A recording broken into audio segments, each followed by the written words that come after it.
Mateus 6,9, Deus ensina para a gente a oração do Pai Nosso.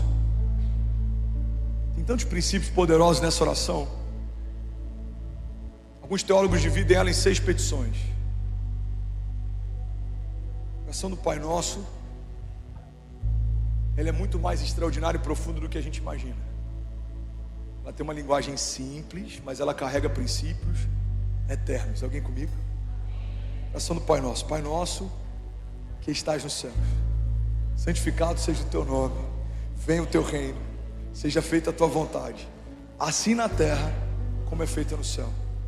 Aí depois começam petições que é quando a gente se coloca num lugar de dependência. O pão nosso, perdoa as nossas ofensas, nos livra. Então a primeira parte da oração do Pai Nosso fala a respeito do nome, do reino e da vontade. Santificado seja o teu nome, venha a nós o teu reino e seja feita a tua vontade. A segunda parte da oração do Pai Nosso fala a respeito daquilo que é nosso. O pão nosso nos dai hoje, perdoa as nossas dívidas e nos livra. É plural. Quando reconhecemos a singularidade de Deus, acessamos a pluralidade do reino dele. Teu nome, o teu reino, a tua vontade. Quando eu entendo isso, eu acesso a pluralidade do reino, a nossa provisão, o nosso livramento, o nosso perdão. Você está comigo? Irmão, alguém que entende o reino de Deus, o poder do nome de Deus e o poder da vontade de Deus, nunca vai ter falta de pão, de livramento e de perdão. Porque está num lugar de dependência total e absoluta. A oração do Pai Nosso é marcada por petições. Jesus fala, quando forem orar, orem assim. Porque até então a religião apresentava um Deus que era o Deus dela, era o Deus dos religiosos. Mas Jesus apresenta um Pai que é um Pai Nosso. Todos aqueles que nele creem são salvos. A Bíblia diz que recebemos o espírito de adoção, pelo qual clamamos, Abba Pai. Irmão, guarda isso aqui. Quando Paulo fala a respeito de um espírito de adoção, ele está falando para os romanos. E no contexto da época, os romanos, eles acreditavam que alguém que adotou um filho tinha sobre esse filho muito mais responsabilidade do que um filho gerado naturalmente. Se você fizesse algo contra um filho adotivo, a tua penalidade era muito maior do que se você fizesse algo com um filho natural. Por quê, André? Porque um filho natural, Danilo, você teve, mas o filho adotivo você escolheu ter.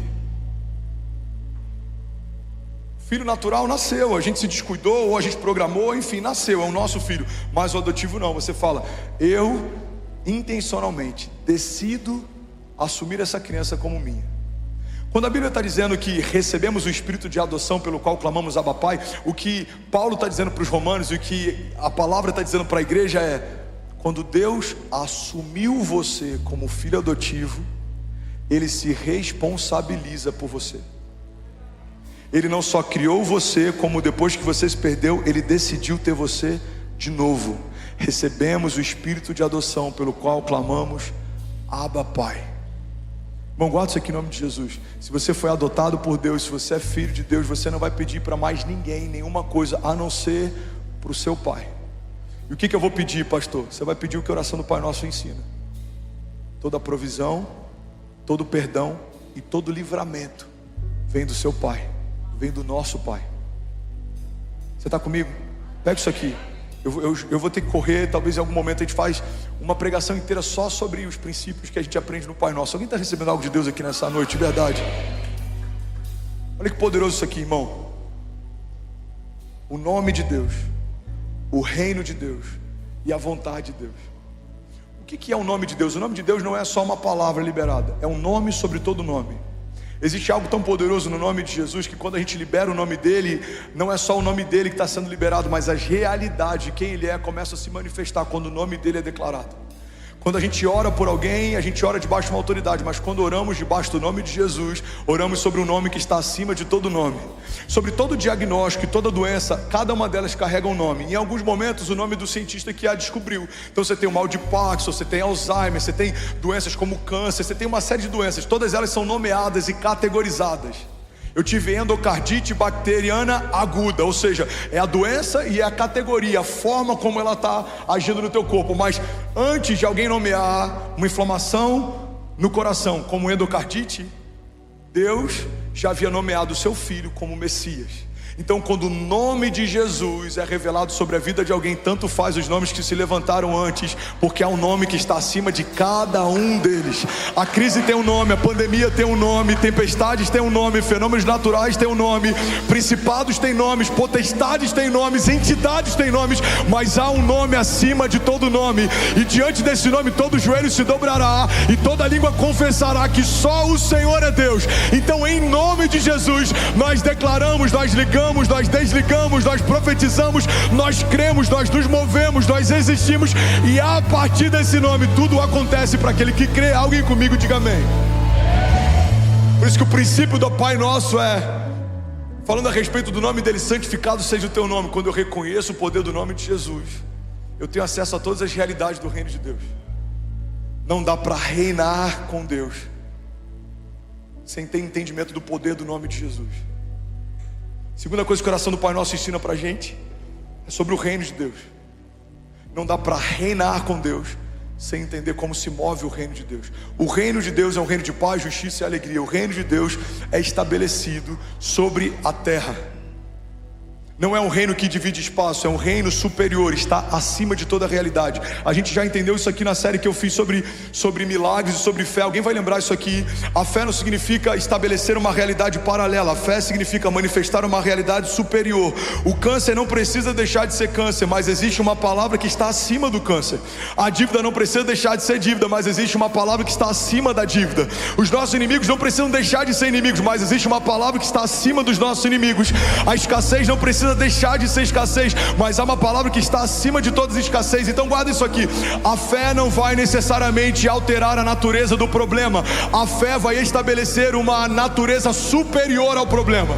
A fé não vai necessariamente mudar a realidade do problema. A fé vai estabelecer uma realidade superior. O câncer continua sendo câncer, o problema continua sendo problema, a doença continua sendo doença, mas Deus continua sendo Deus. O nome de Jesus continua sendo o nome de Jesus. O reino de Deus continua inabalável. Nada mudou nos céus, nada mudou na terra. Alguém comigo aqui, diga amém. Santificado seja o teu nome, venha a nós o teu reino. E o Johnson diz que a fé significa nos apossarmos das realidades do reino de Deus e colidimos violentamente com as realidades ao nosso redor, porque um reino inferior não subexiste. Como acessaremos as realidades do reino de Deus na terra? Quando conhecermos as realidades do reino de Deus. No reino do meu Pai não há dor. Eu não aceito dor na minha casa também. No reino do meu Pai não há choro. Eu não aceito choro na minha casa também. O teu choro pode durar uma noite, mas certamente a alegria vem pela manhã. No reino do meu Pai não há escassez. Eu não aceito escassez na minha casa também. Filipenses 4,19: o meu Deus suprirá todas as necessidades de vocês segundo as suas riquezas em glória. Irmão, quando você conhece a realidade do reino de Deus, você acessa essas realidades reinando na terra. A banda pode subir para a gente finalizar isso daqui. Terceira parte do início da oração do Pai Nosso é sobre a vontade de Deus. Santificado seja o teu nome, venha a nós o teu reino e seja feita a tua vontade. Reina na terra quem conhece a vontade de Deus. Igreja, olha para mim em nome de Jesus. Por que José governou? Porque eu vi os céus. Por que Davi governou? Porque eu vi os céus. Por que Daniel era o mais sábio no meio da Babilônia, mesmo em meio aos sábios da época? Porque eu vi os céus. Por que Paulo recebeu as maiores revelações do reino de Deus? Porque eu vi os céus. Governa na terra quem ouve os céus. Reinaremos na terra se continuarmos ouvindo o som do céu. Há um som no céu, há uma frequência no céu, há realidades no céu, há promessas no céu. O que precisamos fazer para reinar na terra? Precisamos escutar o que os céus estão dizendo a respeito de nós. Quando você descobre quem você é, você não deseja ser mais ninguém além de você mesmo. A pergunta que você tem que se fazer é: como os céus me chamam? Como os céus te veem? Quais são as promessas que os céus liberaram sobre você quando nada existia? O salmista diz: antes que a palavra venha à minha boca, o Senhor já as conhece. Enquanto eu era informe no ventre da minha mãe, enquanto os meus ossos ainda estavam sendo entritecidos no ventre da minha mãe, o Senhor já me via, já me conhecia. Cada um dos meus dias foram escritos pelo Senhor no seu livro, antes de qualquer um deles existir. Irmão, guarda isso aqui. Tudo que você vai viver pode ser uma novidade para quem está na terra, mas não é uma novidade para quem está nos céus. Os céus já escreveram a sua história, os céus já liberaram palavras de vida eterna sobre você. Deus já escreveu com as próprias mãos uma história de milagres sobre você, sobre os seus filhos, sobre a sua casa. Alguém está comigo aqui? Diga amém. Então fica de pé no teu lugar, eu quero profetizar sobre você. Fica de pé, não se distraia. Colossenses 1:12 diz assim: dando graças ao Pai que nos tornou dignos de participar da herança dos santos no reino da luz, pois Ele nos resgatou do domínio das trevas e nos transportou para o reino do seu Filho amado, em quem temos a redenção, a saber, o perdão dos pecados. Ele é a imagem do Deus invisível, Ele é o primogênito de toda a criação, pois nele foram criadas todas as coisas, nos céus e na terra, as visíveis e as invisíveis, sejam tronos ou soberanias, sejam poderes ou autoridades, todas as coisas foram criadas por Ele e para Ele. Mateus 28:18 diz assim: então Jesus aproximou-se deles e disse: foi-me dada toda a autoridade no céu e na terra, portanto vão e façam discípulos de todas as nações, batizando-os em nome do Pai, do Filho e do Espírito Santo, e ensinando-os a obedecer tudo que eu lhes ordenei, e eu estarei sempre com vocês até o fim.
Tempos. Mateus 16:19, Jesus diz: e eu lhes darei as chaves do reino dos céus, e o que você ligar na terra terá sido ligado nos céus, e o que você desligar na terra terá sido desligado nos céus. Alguém pode dizer glória a Deus por isso? Bom, você acabou de assistir uma mensagem aqui do nosso canal. Eu tenho certeza que ela te edificou e que ela vai gerar algo novo em você. E a gente separou mais 2 vídeos. Eu quero deixar essas indicações aqui para você continuar queimando com Jesus. E eu quero muito